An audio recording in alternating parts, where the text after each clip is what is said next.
வணக்கம். சுற்றுலா பயணிகள் மீது பகல்காம்ல நடத்தப்பட்ட பாகிஸ்தான் பயங்கரவாதிகளினுடைய பயங்கரவாத செயலுக்கு பதிலடி கொடுக்க வேண்டும் என்று நாடெங்கிலும் மக்கள் எதிர்பார்த்தார்கள்.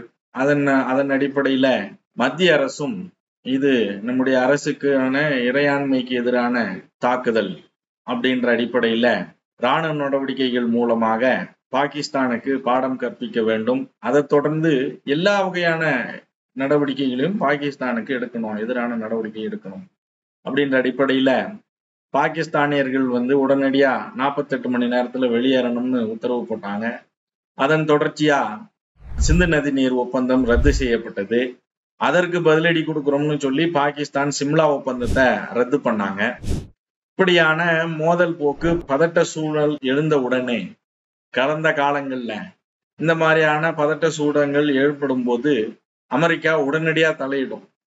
அமைதி பேச்சுவார்த்தை நாங்க பேசுறோம்.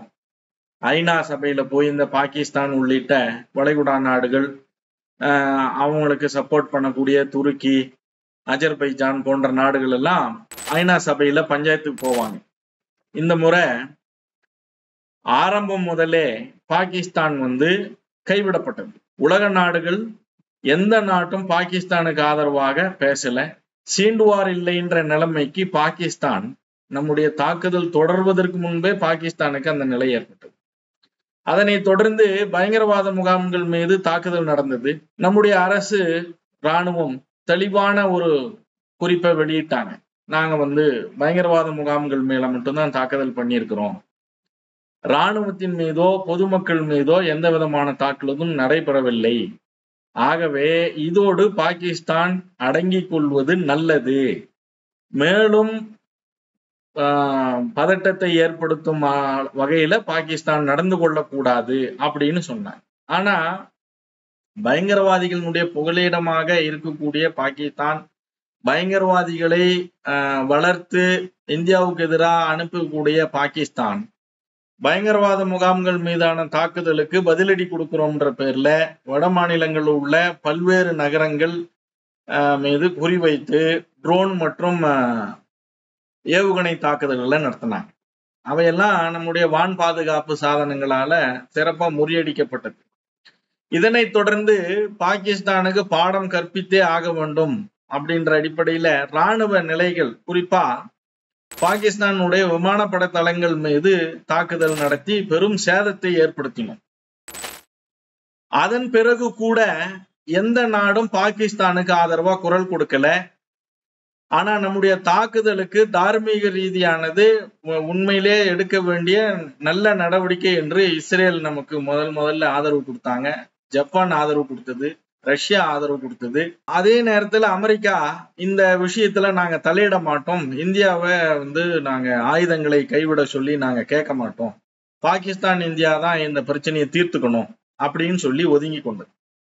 ஆனா சீனா பாகிஸ்தானுடைய எதிர்பார்ப்பு என்னன்னா, சீனா ரொம்ப நம்மள தூக்கி தலையில வச்சு கொண்டாடுவாங்க.